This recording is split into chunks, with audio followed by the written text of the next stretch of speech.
Welcome back to part 2 of our summer barbecue indoors. This storm is showing out there.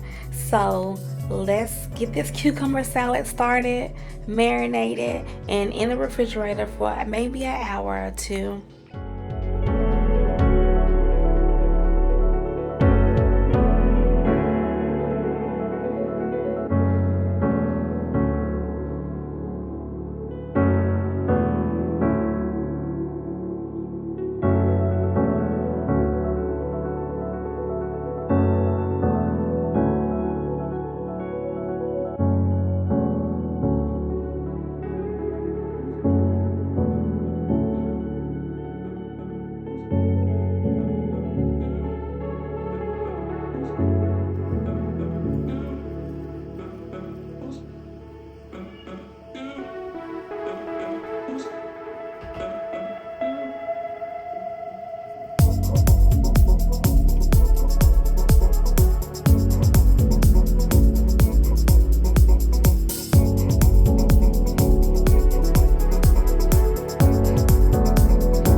Now, I did decide to make some infused water with some lemon, cucumber, and filtered water just to give us an extra hydration with the cocktails we'll be having.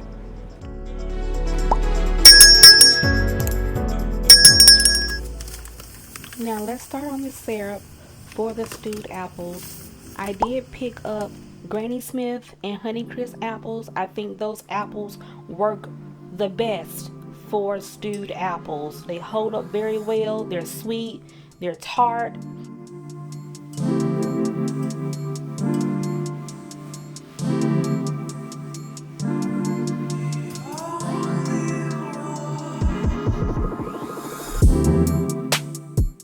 Also, add and take away your likes and your dislikes. I love nutmeg and I love cinnamon, so I did add extra.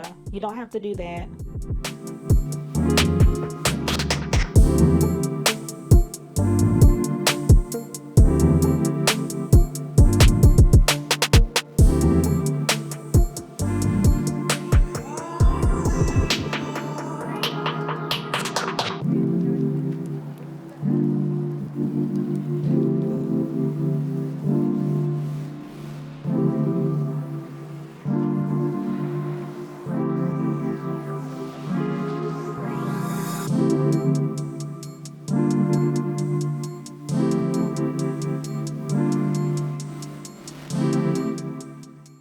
You want to turn it down, let it go really slow. You don't want it to crystallize. You don't want it to scorch, burn your good pot. Turn it down so you can work on other things. We're going to start cutting and slicing these apples. Be careful. Don't cut up your hand fooling with these apples. It's not necessary. So take your time.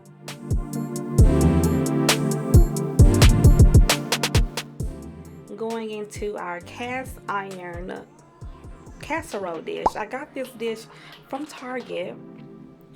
Brand is Logan's. I don't have the dimensions, but just check their website. They should have plenty of them, or get it from Walmart. I think Walmart carries them. We're going to add some lemon to our apples because we do not want them to turn brown. I'm using maybe 2 lemons because I like the actual lemony taste, but one is good. After we do this, we're going to get them on the stove, and let's get ready to prep our corn.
lot of people tend to. Now look who's calling. Look who's calling. They know I'm trying to get this food done. Hello! Ah! Oh. Now back to the food. Now that they're squared away and on the way. So I typically do not boil my corn on the stove because the milk makes such a mess, and when I'm really busy, I can't watch it and I don't want to scorch my pot. So I usually stick it in the oven for about an hour and a half to let it cook. 350 is fine, but we have the oven set at 375, so it'll work. So let's get this cheese grated.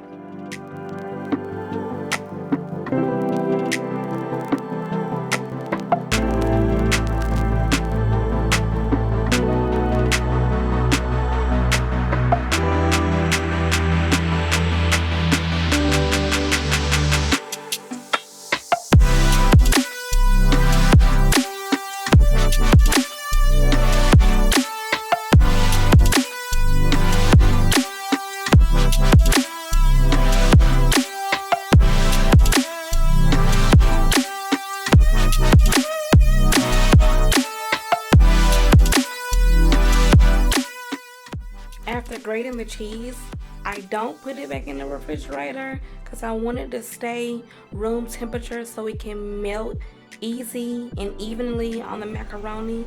But let's check on the syrup for our apples and make sure that it's still bubbling and not scorching the pot and not burning. We're going to add it to our apples and we're going to stir repeatedly until all the apples are covered.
Now that the apples have been simmering on top of the stove for about 15 to 20 minutes, we're going to place them in the oven for another 30 to 45 minutes just to let all the juices infuse and bring everything together.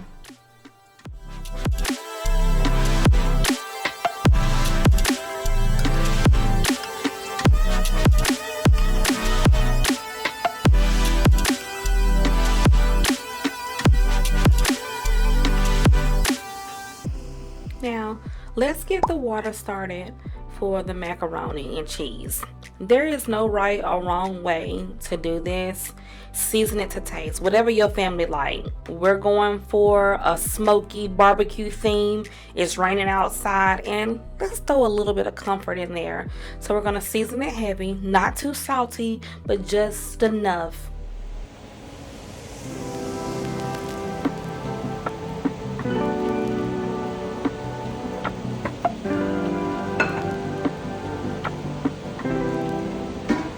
Also, in the comment section, let me know if the recipe cards that are popping up on the screen are helpful for you. Are they disappearing too fast? If they should stay longer? Let me know if that helps you out with the recipe cards. It's just a guideline to what I'm doing. You can switch the things up if it doesn't work for you or if you have dietary restrictions. But let me know in the comment section.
So I'm gonna head over here to the sink and get the noodles strained, and I'm actually gonna mix the macaroni and cheese over here in the sink.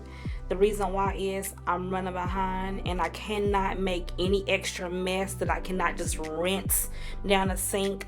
So I'm gonna put together the macaroni and cheese in the sink, so I won't create too much mess that I have to clean up before the company gets here. Because remember, you're entertaining. You don't want to look crazy or have a big mess. When the company comes in, you want to hand them a drink, you want to give them a hug, you want to chit chat a little bit and not rush off to the kitchen. So I'm mixing in the sink.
Chicken. Oh my God.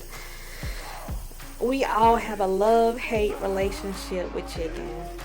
If my girlfriend was here, she already knows she's on chicken duty. She's so thorough. I mean, she'll pull out the lighter, the tweezers, everything. She don't want no hair, no nothing. If the chicken look bruised, she putting it in the trash. But she's not here today. I'm on cleaning chicken duty. So I'm going to use my baking soda, my vinegar, some lemon. We're going to scrub it really good, almost like if you were taking a bath. Yes, taking a bath. Clean this chicken. Please clean this chicken.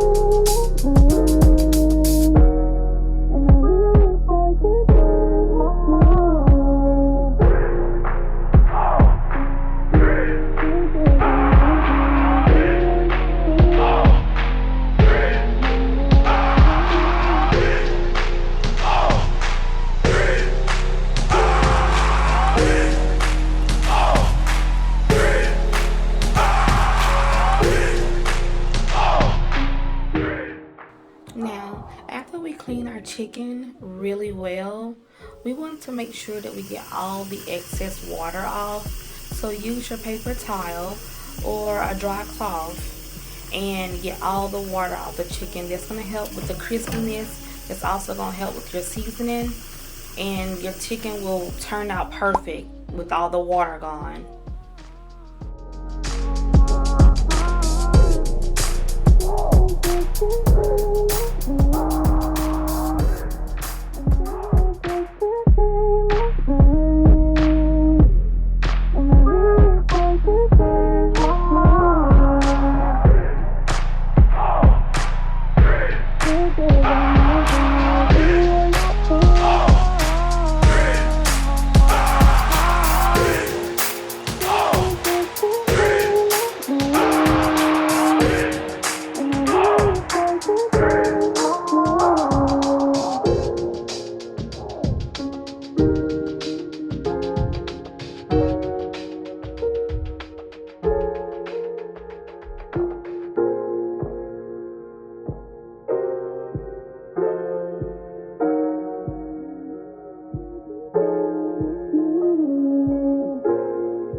So we're going to give the chicken a really good mix. Mix it very well to make sure all the seasonings are combined. We're going to sit it to the side in the refrigerator for about an hour and a half. We're going to take the chicken out of the fridge, let it come to room temperature for about 30 to 45 minutes, and then we're going to fry. So we brought our wings up to room temperature. We drained all of the milk residue, all the seasoning off. Now we're going to flour. Do not skip this step. This step is very important. You don't want your grease dirty and burning and cooking too fast. We're on a time crunch now. The guests have texted and told us we on the way. And this is the last step. You always want to fry anything last. Chicken, fish, if you're having french fries, if you're having salmon croquettes and you like to deep fry, do that type of stuff last. Because this is the lasting impression. You want everything really good and really hot.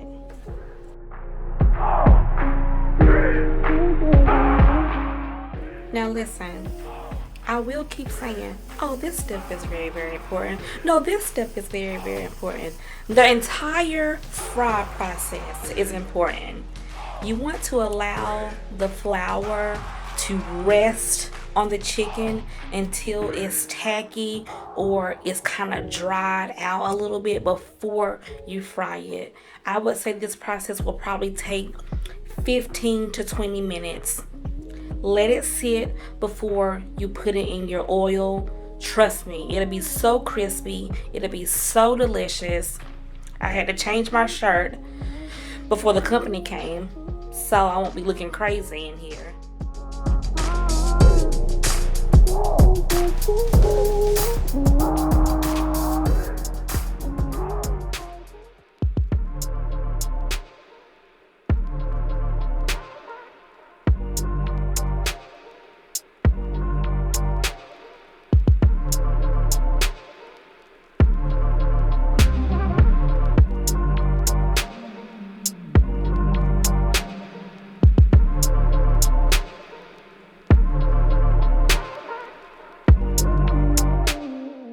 You know what? All this noise that's going on outside, it's like it's like we had the Kentucky Derby. Like, what is going on? All this noise outside. But this is a very, very important step. Don't overcrowd your pan. Make sure you pick a big enough pot to fry in. Do not overcrowd it, or your chicken will start sticking and you'll overflow the oil. Now the fire department is here. Now your home is gone.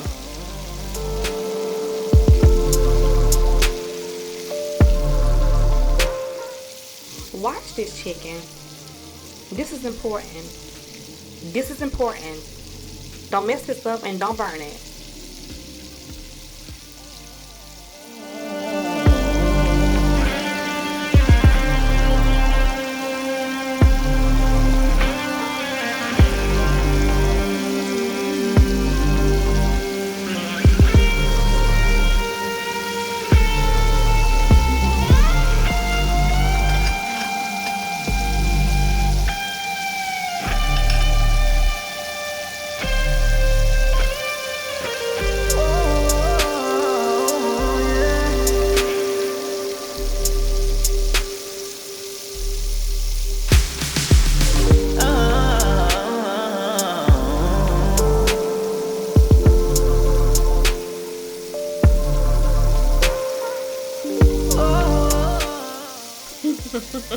You know how you go on other YouTube channels that cook and they fix a plate and they fix you a plate and they feed you and they eat some too? Well, that's not happening here.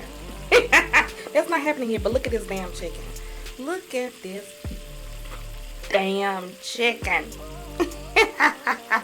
Make sure you like, comment, and subscribe. And I promise I'll be back. I enjoyed you. Bye.